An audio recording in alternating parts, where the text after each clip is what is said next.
Assalamualaikum warahmatullahi wabarakatuh.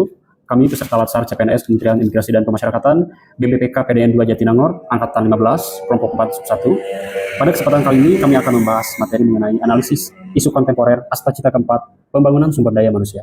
Baik, sebelum itu kita perkenalan terlebih dahulu. Nama saya Fazli Rusmawan, NIP 2001-6405, 2025 06108. Di sini ada rekan saya Didar Rapiudin, NIP 2005 06 12 202 506 1003. Sofia Aulia Zahra 2005 12 30 2025 06 2001. Selanjutnya ada Muhammad Ilham Prawyuda, NIP 2000 05 23 20 25 06 1011. Selanjutnya ada Triana Haji Saputra, NIP 2001 02 02 2025 06 1004. Baik, yang pertama adalah latar belakang akan dijelaskan oleh saya. Pembangunan sumber daya manusia menempati posisi sentral dalam arah pembangunan nasional. Dalam Asta Cita keempat, pemerintah menegaskan bahwa penguatan sumber daya manusia tidak dapat dipisahkan dari penguatan sains, teknologi, pendidikan, kesehatan, olahraga, kesetaraan gender, dan pemberdayaan kelompok strategis seperti perempuan, pemuda, dan penyandang disabilitas. Permasalahan ini menunjukkan bahwa pembangunan sumber daya manusia tidak lagi dipahami secara sempit sebagai urusan pendidikan formal, melainkan sebagai agenda besar yang menentukan daya saing bangsa di masa depan. Karena itu, pembangunan sumber daya manusia dalam Asta Cita keempat dapat dibaca sebagai isu kontemporer yang mendesak. Ya, bukan hanya isu pembangunan nasional, tapi juga isu strategis bagi ASN. Sebab, kualitas sumber daya manusia menentukan mutu pelayanan publik, efektivitas birokrasi, kemampuan adaptasi digital, dan daya tahan bangsa menghadapi perubahan global. Dalam Rencana Pembangunan Jangka Menengah Nasional atau RPJMN tahun 2025 sampai 2029, bahkan menempatkan Asta Cita sebagai fondasi awal menuju visi Indonesia Emas 2045. Tahapan isu yang pertama, kesenjangan kompetensi di tengah disrupsi teknologi. Perkembangan teknologi digital telah mengubah cara manusia belajar, bekerja, dan berinteraksi. Banyak pekerjaan yang sebelumnya menggunakan tenaga fisik kini berubah menjadi pekerjaan yang membutuhkan pengetahuan dan keterampilan teknologi. Namun, tidak semua SDM memiliki kemampuan yang sesuai dengan perubahan tersebut. Masih terdapat kesenjangan antara kompetensi yang dimiliki dengan kompetensi yang dibutuhkan di era digital. Oleh karena itu, SDM dituntut untuk terus belajar, beradaptasi, dan meningkatkan keterampilan agar mampu mengikuti perkembangan teknologi.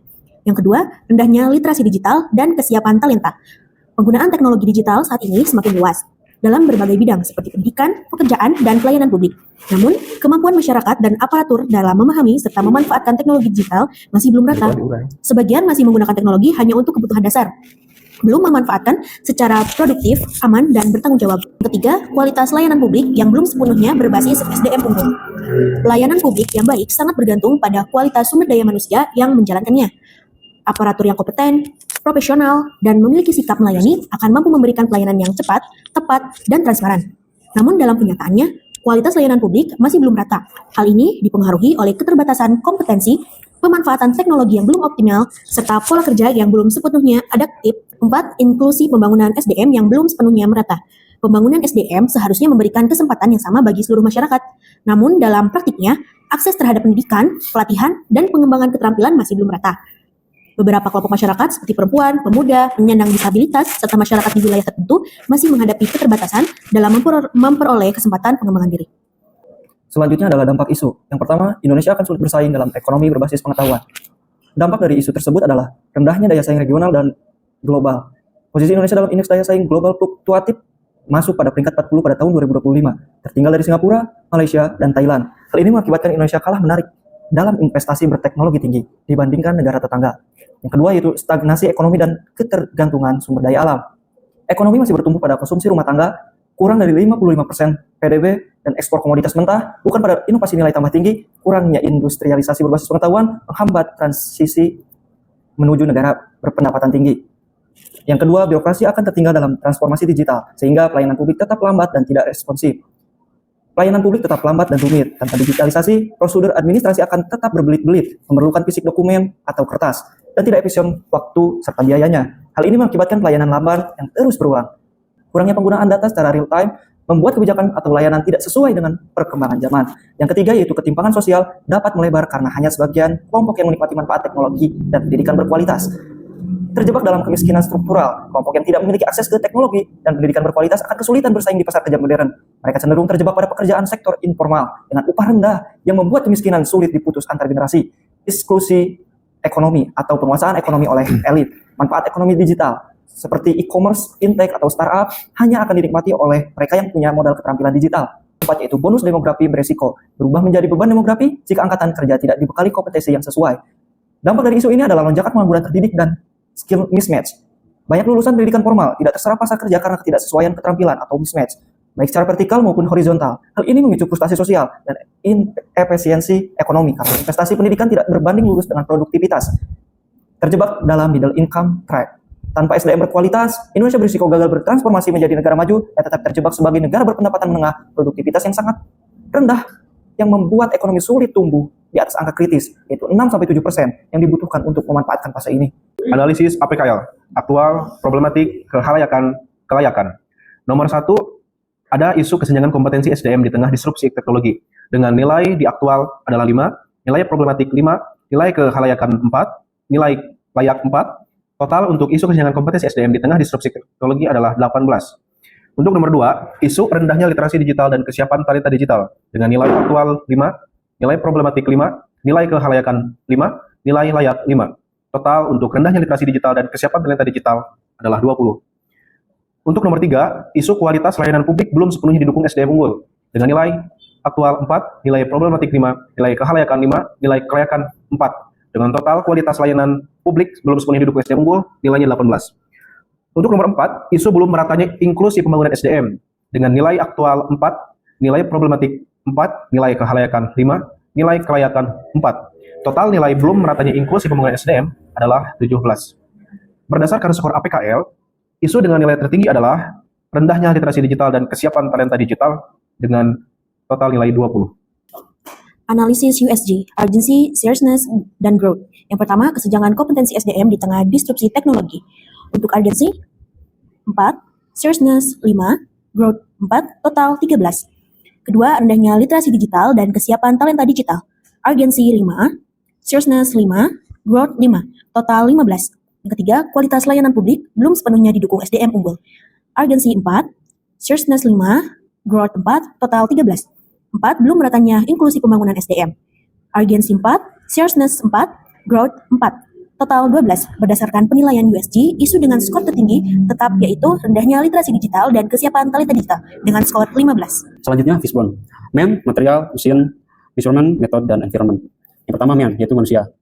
Motivasi belajar teknologi yang masih rendah, pelatihan digital belum mengikuti secara optimal, keterampilan digital belum rata, dan pemahaman literasi digital masih sangat terbatas. Yang selanjutnya, dari segi material, bahan ajar literasi yang belum praktis, pengguna panduan digital belum tersedia secara sederhana, materi pelatihan belum sesuai tingkat kebutuhan peserta, media edukasi digital belum menarik dan mudah dipahami. Selanjutnya, mesin. Perangkat digital belum memadai, jaringan internet belum stabil, atau aplikasi sistem digital belum ramah pengguna, serta keterbatasan akses terhadap platform pembelajaran digital. Selanjutnya, measurement. Belum ada indikator jelas untuk mengukur literasi digital, penilaian kesiapan talenta digital belum standar, evaluasi pelatihan digital belum berkelanjutan, serta hasil pengukuran belum dipakai sebagai dasar tindak lanjut.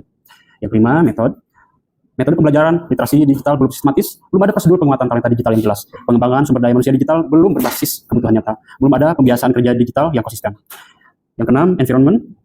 Budaya kerja di digital belum terbentuk, lingkungan kerja yang belum mendorong inovasi serta dukungan pimpinan belum optimal. Terakhir, kolaborasi antar pegawai atau antar unit juga masih sangat lemah. Matrix table alternatif penyelesaian isu. Yang pertama adalah penguatan literasi digital dasar secara terstruktur.